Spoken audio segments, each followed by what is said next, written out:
감사합니다. 오전에 함께 보실 말씀은 역대기하입니다. 역대기하 20장입니다. 역대기하 20장 20절과 21절 두 구절을 보도록 하겠습니다. 역대기하 20장 20절과 21절 두 구절을 보겠습니다. 자, 20절 말씀 보시면, 백성들이 아침에 일찍 일어나서 트코와 광야로 나가니라. 당시에 모압 자손과 암몬 자손이 쳐들어왔습니다. 그 당시에 왕이 여호사밧 왕이었는데요, 그들이 나가고 있는데 여호사밧이 서서 말하기를, 오 유다와 너희 예루살렘 거민들아, 내게 들으라. 너희는 주 너희 하나님을 믿으라. 그리하면 너희가 견고하게 되리라. 그의 선지자들을 믿으라. 그리하면 너희가 성공하리라 하더라. 또 그가 백성들과 의논하여 주께 노래하는 자들을 임명하여 군대 앞에서 나갈 때 거룩함의 아름다움을 찬양하여 주를 찬양하라. 그의 자비는 영원히 지속됨이라고 라라고 말하게 하였더라. 다 같이 말씀을 위해서 함께 기도하겠습니다. 감사하신 아버지 하나님, 이 아침에 영과 진리로 경배를 드리게 해주시고 아름다운 찬양과 또 기도와 또 귀한 말씀을 통해서 주님께 다가설 수 있도록 역사해 주셔서 참으로 감사를 드립니다. 우리에게 주어진 이 특권을 어디에서 우리가 얻을 수 있고 또 향유할 수 있겠습니까? 이것은 주님께서 저희들에게 특별하게 허락하신 소중한 특권입니다. 우리가 이 예배에 참석하는 가운데 영과 진리로 경배를 드릴 때 진지하고 겸손하고 또 주님의 말씀을 믿는 그 자세로 다가설 수 있도록 역사해 주십시오. 이 시간 성도들의 마음을 열어주십시오. 이 말씀 위에 기름 부어주십시오. 주님께서 함께해 주셔서 이 강력한 말씀이 선포될 때 우리 모두가 많은 은혜를 받고 또 도전을 받고 또 생의 변화를 가져올 수 있는 좋은 계기가 될 수 있도록 인도해 주십시오. 주 예수 그리스도 이름으로 기도했습니다. 아멘. 오늘 설교 제목은 거룩한 것은 아름답다. 거룩한 것은 아름답다. 여러분의 생각에 이 세상에서 가장 아름다운 것은 무엇이라고 생각합니까? 어떤 설문조사 기관에서 나이 5살부터 74살까지에 해당하는 사람들을 대상으로요, 이 질문을 했어요. 당신이 생각하기에 세상에서 가장 아름다운 게 뭐라고 생각하십니까? 여러 가지 답변이 나왔는데요, 가장 먼저 나온 것은 엄마. 아빠는 안 나와요. 엄마. 아빠는 안 나오고 부모님이 나오죠. 부모님. 또는 친구들, 지구, 무지개, 꽃, 저녁 노을, 자연 풍경, 숲속의 새소리, 화목한 가정, 아이들의 동심, 어머니의 사랑, 따뜻한 마음, 희생정신, 헌신, 열심히 일하는 모습, 모든 사람이 자기 몸처럼 사랑하면서 서로 껴안고 배려와 이해 속에 사는 모습, 해외에 가서 엄마와 아빠하고 그냥 재미있게 놀다 오는 것, 여러 사람이 좋은 목표를 가지고 그것을 성공하는 모습 등등의 다양한 답변들이 나왔다 그래요. 여러분은 어떻게 생각하십니까? 어떤 사람은요, 눈치를 보면서도 아주 뻔뻔하게 나 자신 이렇게 말하기도 했어요. 수학자들이 가장 아름답게 여기는 수식이 뭔지 아십니까? 오일러 등식이에요. 우리 뭐 관심도 없죠, 그게 무엇이든지. 이 수년 전에는요, 영국의 모 라디오 방송국에서 청취자들에게 설문조사를 했습니다. 똑같은 질문이에요. 다만 상품을 걸고 답변 응모를 받아서 그 중에서 1등을 선정해서 상품을 주겠다는 것이었어요. 역시 다양한 답변이 나왔습니다. 아침에 풀잎에 맺힌 이슬, 장미 한 송이, 호숫가에 핀 수선화, 오래된 바위 위에 끼어있는 이끼, 잘 닦인 유리구슬, 안개가 낀 템스강, 여러 가지 답변들이 응모되었는데 심사위원들이 심사숙고해서 1등을 수상을 줬는데 뭐였냐면 우리 엄마의 눈이었어요. 이 사연을 들어보니까 이랬습니다. 어머니와 함께 단둘이 살고 있는 청년 하나가 있었습니다. 어느 날 이 청년은 집으로 돌아오는 길에 뜻하지 않은 교통사고를 당해요. 이 소식을 듣고 몹시 놀란 어머니가 가슴을 졸이면서 병원으로 뛰어갔어요. 하지만 불행히도 청년은 이 두 눈을 실명하고 맙니다. 앞을 못 보는 거예요. 멀쩡하던 두 눈을 한순간 잃어버린 것이죠. 얼마나 깊은 절망감에 빠졌겠어요. 도저히 이 현실을 이 청년이 받아줄 수가 없는 거예요. 그래서 그 이후로 어느 누구와도 만나지 않으려 했고 마음의 문을 굳게 닫았고 우울한 나날들을 보냈다 그래요. 곁에서 그 모습을 지켜보던 어머니의 가슴이 찢어질 듯 아팠죠. 자, 그렇게 힘겨운 나날을 보내던 어느 날 이 청년에게 기쁜 소식 하나가 전해집니다. 이름을 밝히지 않은 익명의 누군가가 한쪽 눈을 기증하겠다는 좋은 소식이었어요. 한쪽 눈. 좋을 것 같잖아요. 근데 이 청년은 너무나 깊은 절망감에 빠져 있었고 두 쪽 눈도 아니고 한쪽 눈. 그런 수술을 뭐하러 하겠냐 이거예요. 하지만 어머니가 간곡하게 청합니다. 한쪽 눈만이라도 봐야 되지 않겠냐 이거예요. 결국 청년은 이식 수술을 하기로 결심해요.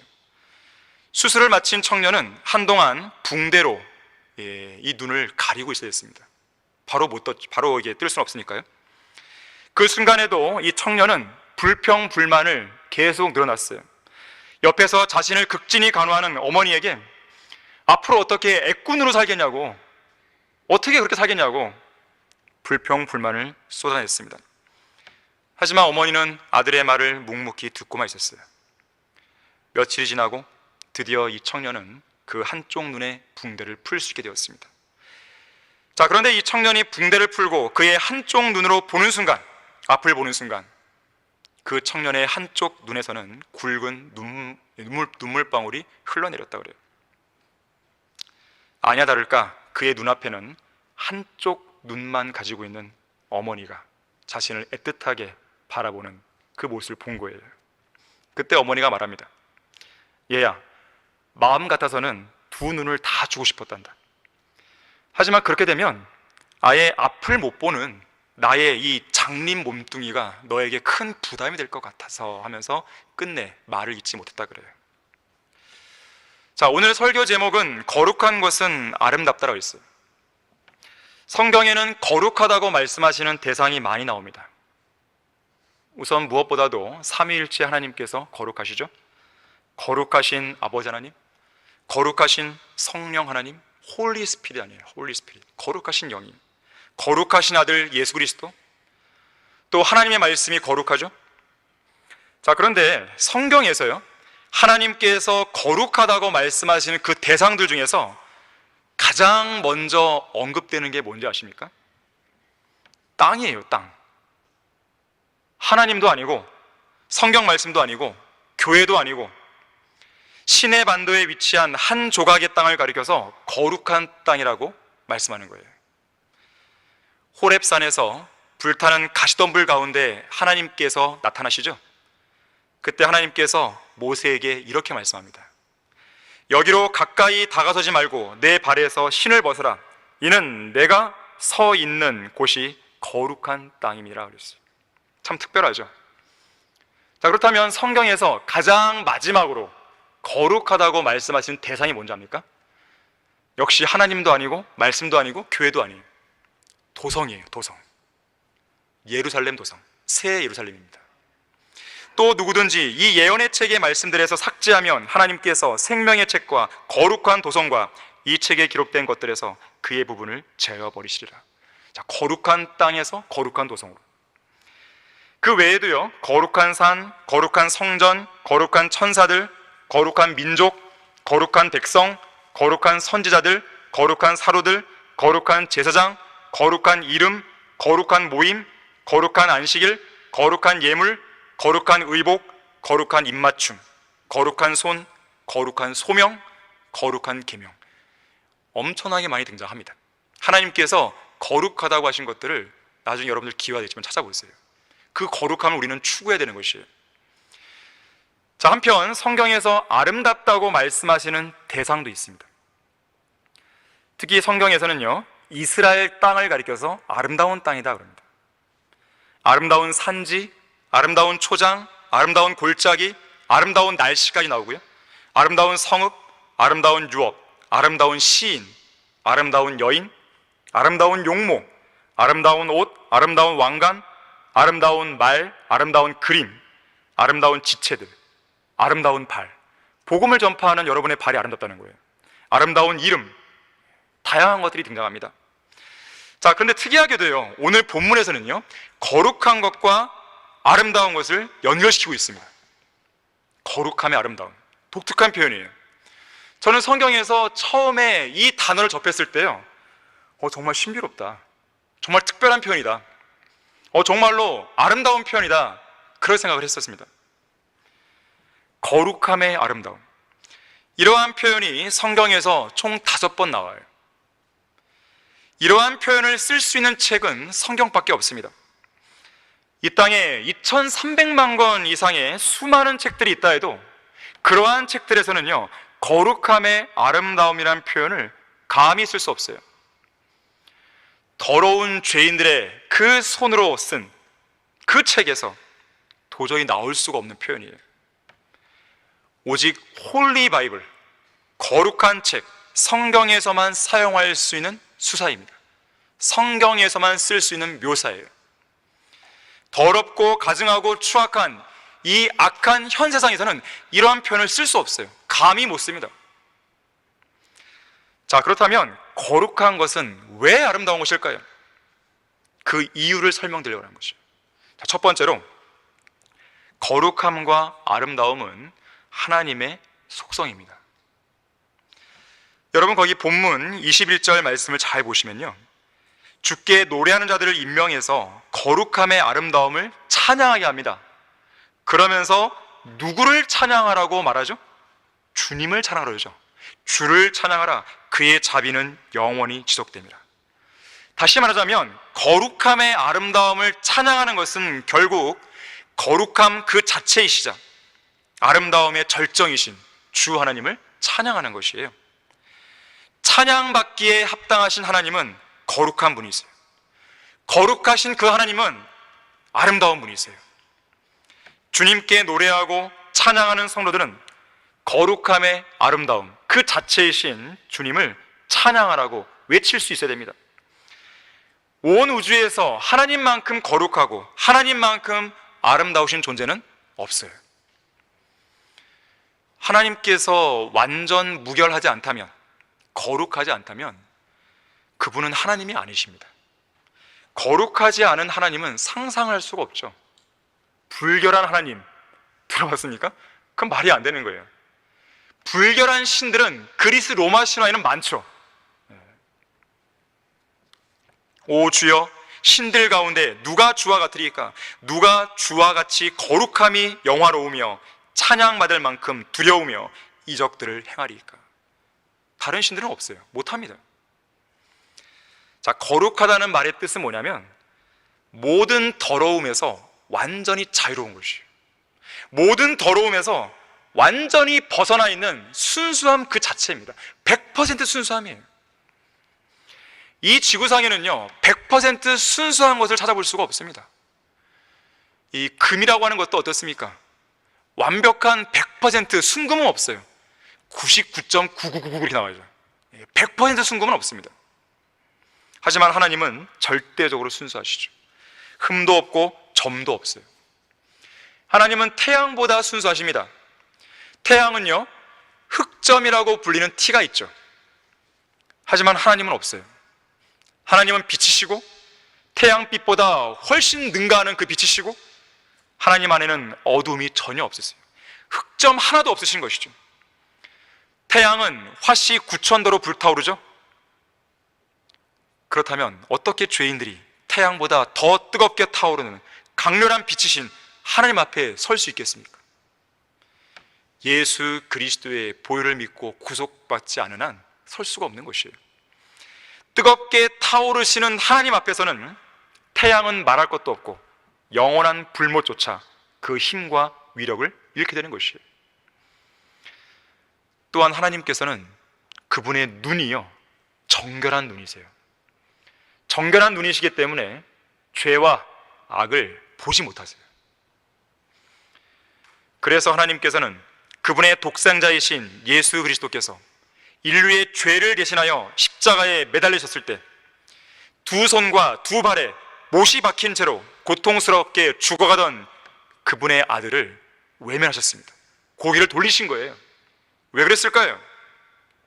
예수님은 그 순간 죄와 저주가 된 거예요. 죄의 덩이가 되셨고 저주 그 자체가 되신 예수님을 하나님께서는 차마 보실 수가 없는 거예요. 정결한 눈을 가셨기 때문에. 자, 그만큼 이 세상 어디에도 하나님처럼 거룩하신 존재는 없습니다. 거룩하시도다, 거룩하시도다, 거룩하시도다. 만군의 주여, 온 땅이 그의 영광으로 충만하도다. 이러한 찬양을 받으실 수 있는 분은 하나님만이 유일하십니다. 하나님께서는 거룩하시기 때문에 죄를 미워하세요. 죄를 엄격히 다루십니다. 그분의 거룩한 분노로 죄를 벌하시는 거예요. 여러분은 죄에 대해서요, 가볍게 여기시면 안 됩니다. 작은 죄 하나라도 가볍게 여기시면 안 돼요. 하나님 앞에서는 작은 죄든 큰 죄든 그건 무의미한 것이에요. 나는 좀 작은 죄를 졌기 때문에 좀 용서해 주시겠지. 그런 거 없습니다. 정결한 눈을 가지신 하나님께는요, 작은 죄, 큰 죄, 그건 의미가 없어요. 죄 자체를 하나님은 증오하십니다. 분노하시는 거예요. 하나님의 거룩하심은 거룩하신 하나님과 타락한 인간을 분리하십니다. 그래서 죄 가운데 있는 성도가 기도를 할 때 하나님이 안 들으시는 거예요. 싫으신 거예요. 인간이 거룩하신 하나님께 다가갈 수 있는 유일한 길은 예수 그리스도의 피밖에 없습니다. 예수님의 피만이 죄에 대해 분노하시는 그 하나님과 화해할 수 있는 유일한 길이에요. 예수 그리스도의 피가 없었다면 우리가 이 자리에서, 이 거룩한 자리에서 영과 진리로 거룩하신 하나님께 경배드릴 수 있겠습니까? 그건 안 되는 거예요. 여러분들이 하나님의 은혜의 보좌 앞으로 기도 가운데 다가설 수 있겠습니까?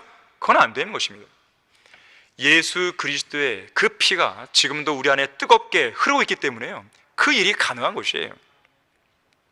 예수 그리스도의 피가 없었다면 어떻게 우리가 이 거룩한 말씀을 우리의 더러운 손으로 쥘 수 있겠습니까? 예수 그리스도의 피가 없었다면 이 시간 선포되는 이 거룩한 말씀을 우리의 더러운 귀로 어떻게 들을 수 있겠어요? 예수 그리스도의 피가 없었다면 이 거룩한 말씀을 우리의 더러운 마음판에 어떻게 새겨놓을 수 있겠습니까? 한편 거룩하신 하나님은요, 온 우주에서 가장 아름다운 분이세요.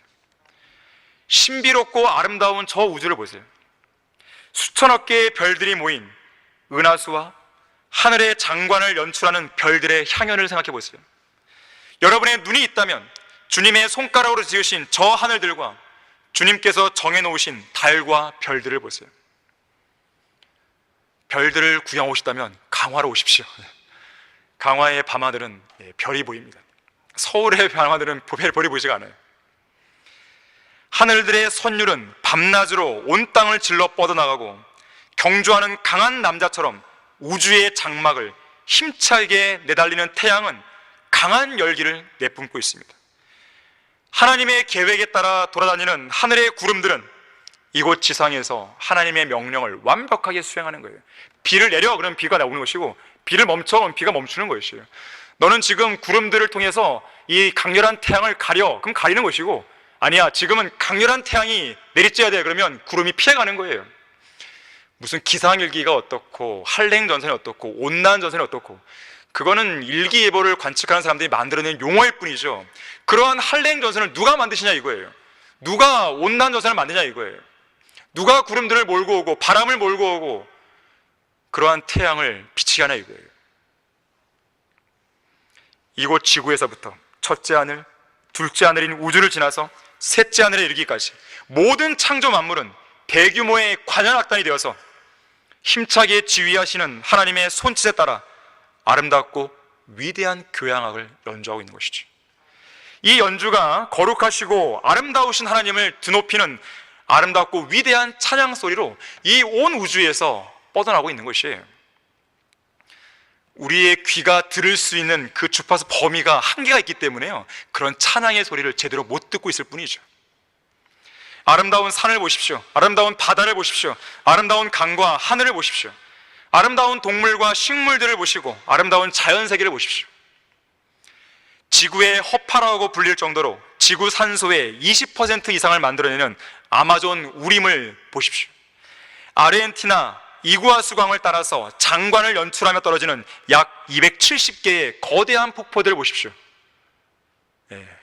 우리는 돈이 별로 없으니까 가보지 못하지만 인터넷에 나오잖아요. 유명한 조각품 같이 보이는 3,000여 개의 크고 작은 섬들로 구성된 베트남의 하롱만을 보십시오.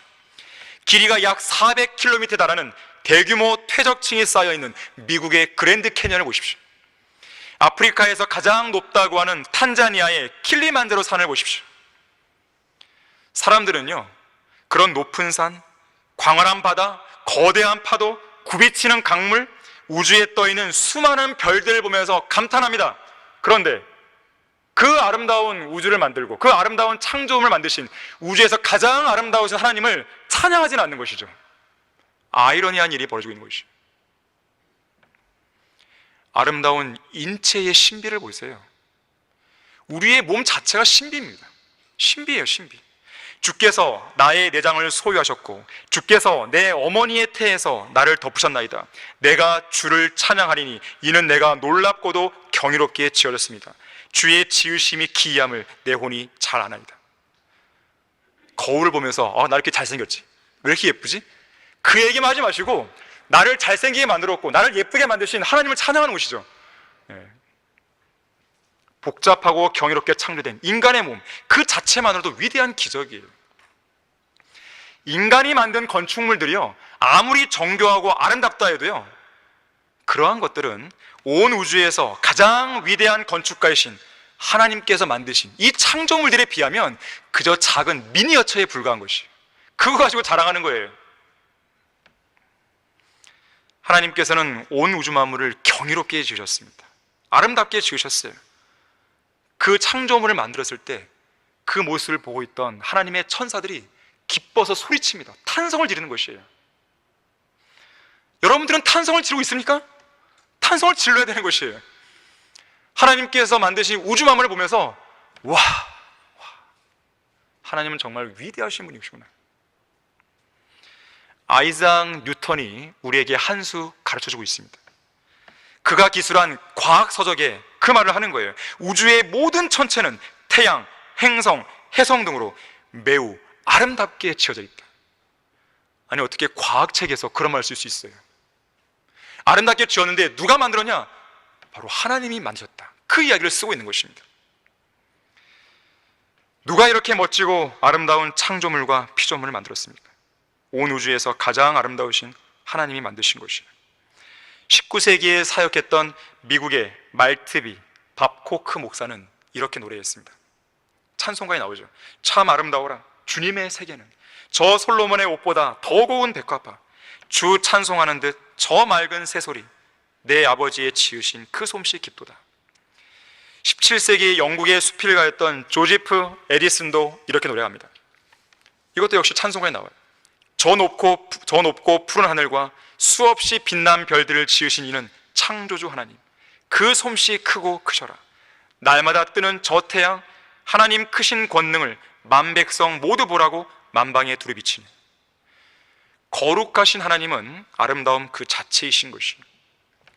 자, 거룩한 것은 왜 아름다운 것인가? 두 번째로, 하나님의 아름다운 사랑이 나타난 그 갈보리는 이 땅에서 가장 거룩한 장소였기 때문에 그렇습니다.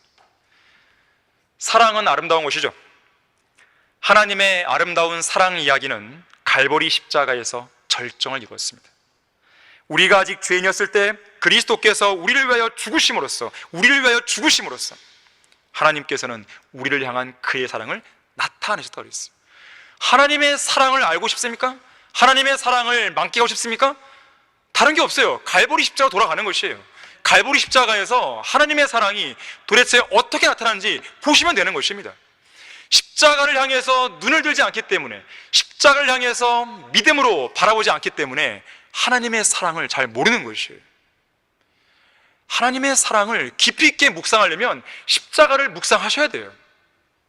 십자가를 통해서 하나님의 그 강렬한 메시지가 나타나고 있는 것이에요. 아, 하나님께서 나를 사랑하신 것이구나, 인류를 사랑하신 것이구나, 나의 죄를 없애기 위해서 거기에서 자신의 하나뿐인 아들 독생자를 내어주셨구나. 사랑은 주는 거잖아요. 하나님께서는 이미 우리에게 전부를 주신 거예요. 아들을 내어주셨는데 전부를 안 준 겁니까? 이게 더 이상 뭘 더 줘야 돼요? 하나님의 사랑이 여러분에게 아직도 부족하게 느껴집니까? 도대체 하나님께서 뭘 더 주셔야 여러분은 정말 하나님의 사랑은 위대하시군요, 이런 고백할 수 있을까요? 정말 하나님의 사랑은 위대하고 거룩하고 아름답습니다, 제가 날마다 찬양해도 부족합니다, 이러한 고백이 어떻게 해야 도대체 나오냐 이거예요. 도대체 하나님께서 얼마나 많은 사랑을 더 보여줘야 돼요? 한 번 더 죽어야 됩니까, 예수님께서? 하나님께서는 인류를 향한 그분의 사랑을 갈보리 십자가에서 나타내기 위해 친히 독생자를 내어주셨어요. 이로써 우리가 하나님의 사랑을 아노니,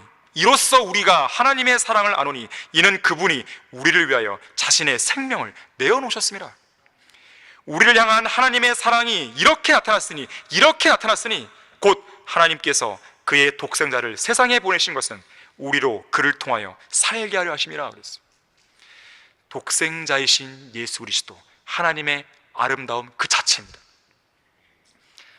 성경에서 거룩함의 아름다움이란 표현만 나오는 게 아니에요. 거룩함이란 단어 대신에 하나님의 이름이 딱 그 자리에 들어갑니다. 즉 하나님의 아름다움, 이 표현이 등장합니다. 주의 아름다움, 이 표현이 등장해요. 시편 90편 17절에서요 주 우리 하나님의 아름다움이 우리에게 있게 하소서. 이사야 35장 2절에서도 그것이 무성하게 피어 기쁨과 노래로 즐거워할 것이요 레바논의 영광 곧 칼멜과 샤론의 아름다움이 그것에게 주어지리라. 그들이 주의 영광과 우리 하나님의 아름다움을 보리로다 그랬어요. 특히나 예수님의 재림 때 천년왕국에서 하나님의 아름다움을 보는 거예요. 자, 천년왕국 성전도 하나님의 아름다움이지만 하나님의 아름다움은 그 자체이신 예수 그리스도께서 이 땅에 계시잖아요. 하나님의 현현이죠. 하나님의 거룩하심과 하나님의 아름다우심, 그 현현, 그 자체가 인류의 눈앞에 딱 계시는 것이죠. 천년왕국 때 그렇습니다. 예수 그리스도는요 온 우주에서 가장 아름다우신 하나님의 그 아름다움의 현현이에요. 아름다움의 결정체입니다. 아름다움 그 자체이신 거예요. 물론 초림 당시에는 이사야 53장에서 초림 당시의 예수 그리스도의 모습을 이렇게 묘사해요. 그분의 모양도 우아함도 없으셨다. 흠모할 아름다움도 없으셨다. 그래서 사람들에게서 멸시받고 거부됐고 슬픔의 사람이요 즐거움에 익숙한 분으로 평가됩니다. 모두가 예수님을 외면했고 모두가 예수님을 존중하지 않은 거예요. 하지만 재림 때는 상황이 달라집니다. 그날에는 예수 그리스도께서 절정에 달하는 그 아름다움을 지니실 것이고 완전한 아름다움의 그 빛을 발산하시게 되는 것이에요. 자, 우리 다 같이 이사야 33장 17절 찾아보겠습니다. 이사야 33장 17절 보시게 되면요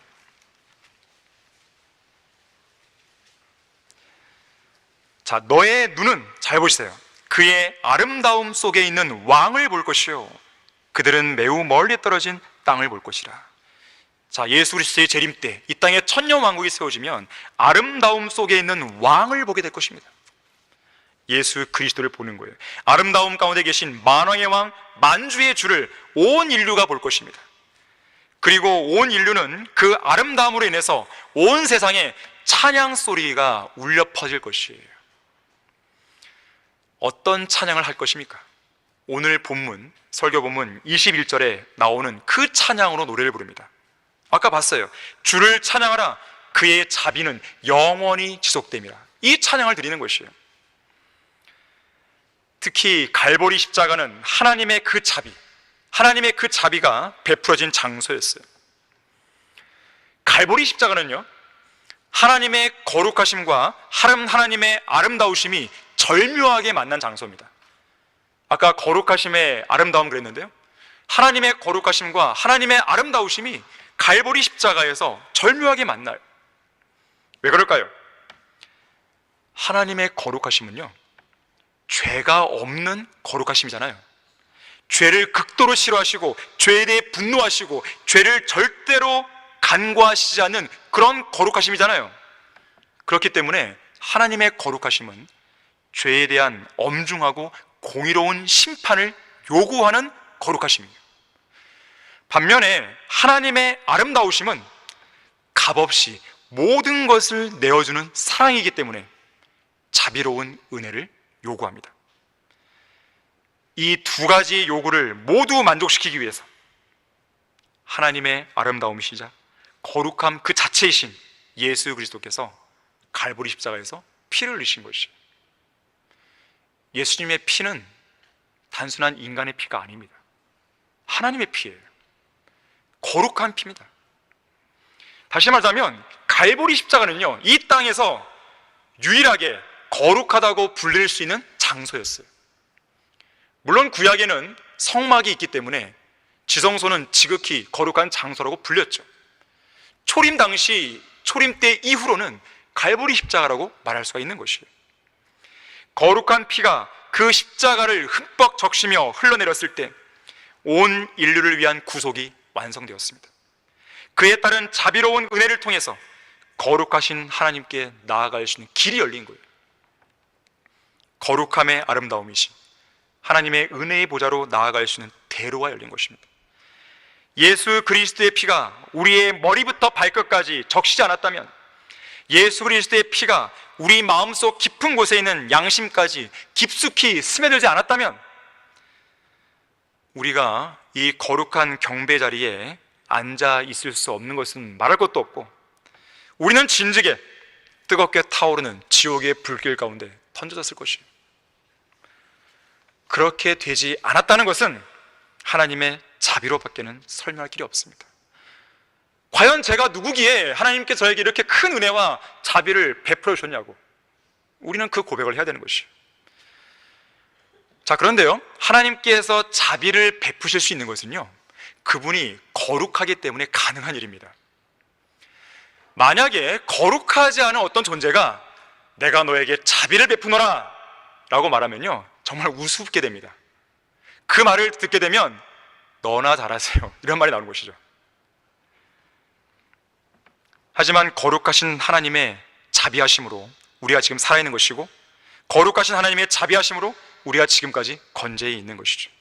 매일 매순간 우리가 누리고 향유하는 이 모든 것들은 하나님의 자비하심 속에 주어진 은혜의 선물들이라는 것을 우리는 기억해야 됩니다. 주를 찬양하라, 그의 자비는 영원히 지속됩니다. 자, 그런데 중요한 게 있어요. 하나님의 자비는요, 아무에게나 영원히 지속되는 게 아니에요. 하나님께서 그분의 말씀을 지키시고 또 구원받은 죄인들에게 인자심을 베푼다는 의미에서 자비가 영원한 것이죠. 우리에게는 자비가 이제 영원한 것이에요. 갈보리 십자가를 통해서 우리는 자비를 받았기 때문에 그 자비가 영원히 이어집니다. 하지만 구원받지 않은 죄인들은 하나님의 사랑을 받아들인 적이 없어요. 하나님의 자비하심을 수용한 적이 없습니다. 그들에게는 자비가 영원하지 않아요. 그들에게는 자비가 유예기간이 있습니다.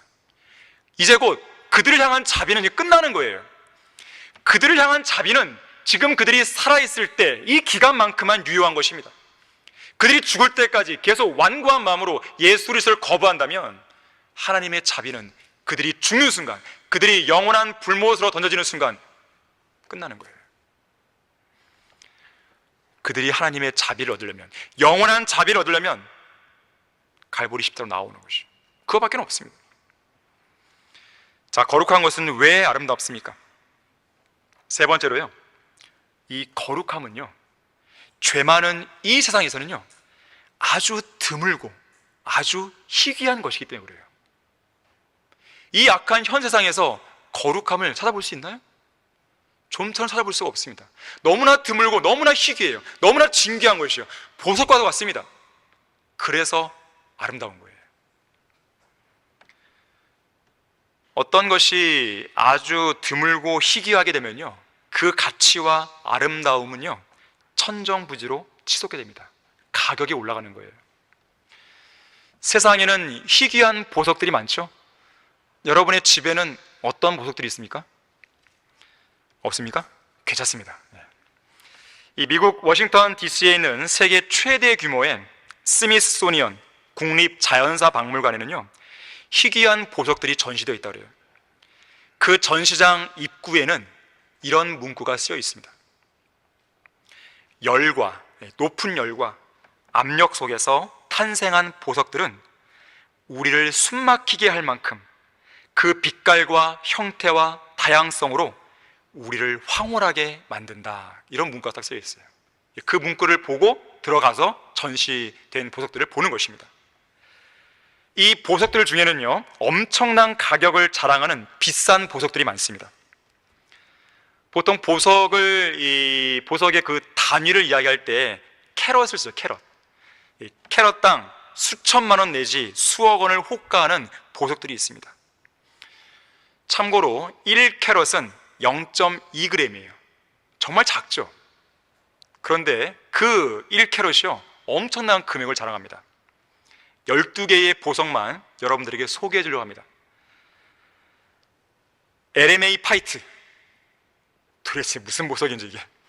LMA 파이트 캐럿당 261만 원, 파이어 58 캐럿당 300만 원, 푸드렛 타이트 캐럿당 392만 원, 베니토 화이트 캐럿당 522만 원, 머스 그레이비트 캐럿당 784만 원, 레드 베릴 1306만 원, 알렉산드라이트 1567만 원, 다이아몬드, 드디어 아는 게 나왔어요. 1959만 원, 세렌디바이트 2351만 원, 그란디 디어라이트 2612만 원, 타파이트 4571만 원, 그리고 마지막으로 세상에서 가장 비싼 보석 레드 다이아몬드 캐럿당 13억 600만 원이에요. 몰라도 됩니다. 이런 보석들이야 뭐. 하지만 여러분은요, 이 시점에서 열과 압력 속에서 탄생한 또 다른 종류의 보석이 있다는 것을 알아야 됩니다. 이 보석은요, 거룩하시고 아름다우신 하나님께서도 탐내시는 정말로 아름답고 귀한 보석이에요. 자, 그게 무엇인지 알려드리겠습니다. 우리 다 같이 시편 45편 9절에서 11절을 보겠습니다. 하나님이 탐내세요. 앞서 말했던 12개의 보석들, 그런 보석을 탐내시는 게 아닙니다. 자, 시편 45편 9절에서 11절을 보십시오. 왕의 궁녀들 가운데는 여러 왕들의 딸들이 있었으며 왕의 우편에는 오필의 금으로 단장한 왕비가 서 있었나이다. 오 딸이여, 지금 왕비에게 말하는 거예요. 경청하고 유념하며 내 귀를 기울이라. 그리고 내 백성과 내 아버지의 집을 잊어버리라. 그리하면 왕이 내 아름다움을 크게 탐내리니 이는 그가 너의 주심이라. 너는 그를 경배할지니라. 자, 여기서의 왕은 누굽니까? 예수 그리스도시죠. 여기서의 왕비는 당연히 왕의 신부이자 아내인 교회죠. 왕의 오른편에 있고 오필의 금으로 단장한 왕비로 소개가 됩니다. 자, 지금 이 본문에서는 왕이신 예수 그리스도께서 교회의 아름다움을 크게 탐낸다고 말씀하고 있어요. 주님께서 보시기에 우리 모든 그리스도인들은 진귀한 보석입니다. 이 지구상에는, 아니 이 우주에서는 그 어디에서도 찾아보기 힘든 희귀한 보석이에요. 독특한 사람들입니다. 성경에서는 이 교회를 아름다운 보석인 진주에 비유하죠. 진주로 비유할 뿐만 아니라 우리의 몸, 이 질그릇 안에 보물이 들어있다고도 말씀합니다. 그 보물은 예수 그리스도시죠. 자, 앞서 언급한 거룩함의 아름다움 그 자체이신 예수님께서 우리 안에 계시는 거예요. 이보다 더 진귀한 보석이 어디 있겠어요? 이보다 더 희귀한 그런 보물이 어디 있겠어요? 하나님께서 탐낼 만도 하시죠. 하나님의 눈동자는 이 땅의 진귀한 보석인 그리스도인들 향해 초점이 맞춰져 있어요. 그래서 교회가 휴가될 때 교회만 데리고 가는 거예요. 도둑처럼 오시는데 그 도둑처럼 오시는 그분께서 보석만 훔쳐가는 겁니다. 도둑은 전 재물을 다 가지고 않죠. 그런 도둑은 없습니다. 그러다가 경찰에 붙잡히죠. 그러다가 도둑은 진귀한 것만 가져가는 거예요. 값이 나가는 것만 가져갑니다. 도둑이 탐내는 것은 바로 예수 그리스도께 탐내시는 것은 바로 교회예요, 교회. 그 교회를 가져가시는 거예요. 선택받은 세대요, 왕 같은 제사장이며 거룩한 민족이요, 독특한 백성이라고 했어요. 뭐가 독특합니까? 여러분은 우리가 독특한 백성이라고 성경이 말씀하는데 과연 뭐가 독특한 거예요? 말씀하실 수 있으세요? 나는 이러이러해서 독특합니다. 몇 가지를 말씀드릴게요. 영원한 생명을 소유했잖아요. 이 땅에 그런 사람들이 어디 있어요? 그리스도인 외에. 우리의 영이 지금 어디에 가 있어요? 이 안에도 있지만 천상에 가 있잖아요. 하늘나라의 시민권이 있습니다. 사람들은 미국 시민권자를 타기 위해서 애를 쓰기도 한다고 하는데 우리는 그런 걸 부러워하지 않죠.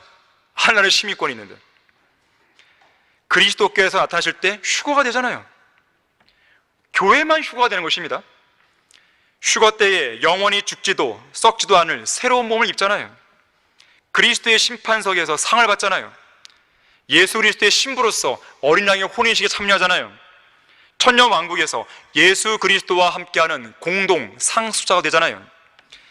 백보자 심판에서 주님과 함께 산자와 죽은 자 그리고 천사들을 심판하는 특권을 갖잖아요. 하나님의 말씀을 최종 권위로 믿죠. 이런 사람이 어디 있어요? 이 땅에 어느 누구가 하나님의 말씀에 모든 걸 거냐 이거예요. 성경대로 믿는 그리스도인이 누가 있냐 이거예요. 어떤 과학자가, 어떤 철학자가, 어떤 정치가가 뭐라고 떠들지 관계없이 야, 입 다물어. 우리는 하나님의 말씀만 믿는 거야. 너는 지금 하나님의 말씀에 비춰볼 때 틀렸어라고 자신 있게 말할 수 있는 그런 사람이 누가 있냐 이거예요. 이 자리에 앉아있는 여러분밖에 없는 것이죠. 하나님께 기도하잖아요. 기도. 독특하죠. 우리는 문제가 생기면 바로 기도합니다. 다른 세상적인 방법으로, 육신적인 방법으로 뭔가 해결하려고 하지 않아요. 하나님께 바로 기도하는 것이죠. 그리스도의 대사들 아니에요. 독특한 임무가 맡겨져 있습니다. 거리에서 설교하고 투령하잖아요. 이런 교회가 어디에 있냐 이거예요. 세상에 자신들이 교회라고 자처하는 그 사람들에게 묻는 거예요. 교회라면 그 교회는 복음을 전해야 되는데 복음을 전하고 있냐 이거예요. 다른 건 다 자처하고서라도 복음을 전하고 있냐 이거예요. 우리에게는 화해의 말씀이 맡겨졌는데 그 임무를 하고 있냐 이거예요. 화장지 나눠준 거 그거 말고 길거리에서 경배와 찬양 기타 치면서 커피 나눠주고 그런 거 말고 새성도 환영회 한 다음에 신입생 환영회 이런 거 하면서 교인들 사람을 끌어모아서 그냥 이 록 콘서트를 벌이고 세상 어떤 사람들 데리고 와서 간증 아닌 간증을 얘기하고 그런 거 말고 정말로 순수한 복음을 전해서 사람들을 이겨오냐 이거예요. 순복음교회, 순복음 그런 거 말고 정말 순수한 예수 그리스도의 복음을 전하고 있냐 이거예요. 그들이 정말 정직한 교회라면 대답해보라 이거예요. 그리고 그 열매가 있냐 이거예요. 이 땅에서 예수 그리스도의 복음을 전하기 위해 애쓰는 교회가 어디에 있습니까? 이 땅에서 진리의 말씀을 정말 가르쳐주기 위해서 그렇게 애쓰는 교회가 어디에 있어요? 여러분 이런 교회 보셨습니까? 킹제임스 성경 신학교를 세우고 연수원을 세우고 오전 성경 공부 여러분들에게 진리를 알려주기 위해서 애를 쓰잖아요. 각 성경 공부나 각 신학교 강의들 들어보세요. 대충대충 설렁설렁하는 그런 강사들이 있나요?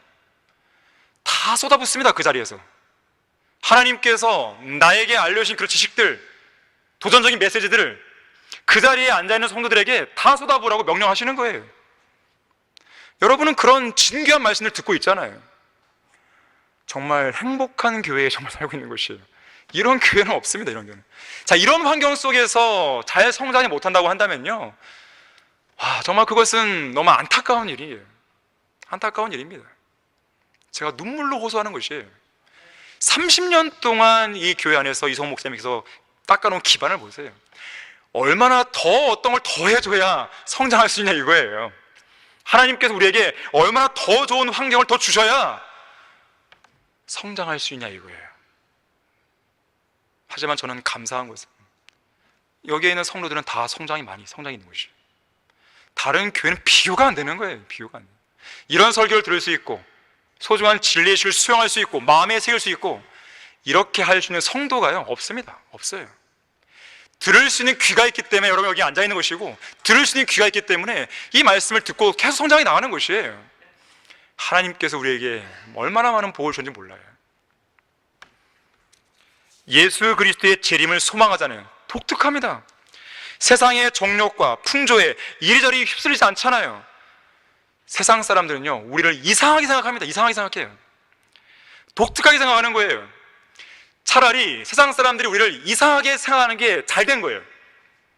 그게 당연한 것이에요. 세상 사람들이 여러분을 이상하게 생각하지 않고 친숙하게 여긴다면 여러분이 정말 뭔가 문제가 있는 거예요.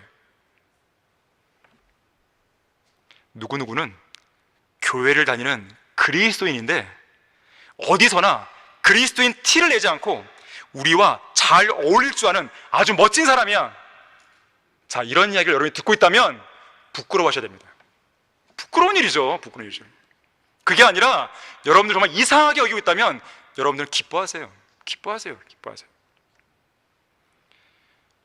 자, 이런 성도들을 하나님께서 탐내지 않겠습니까?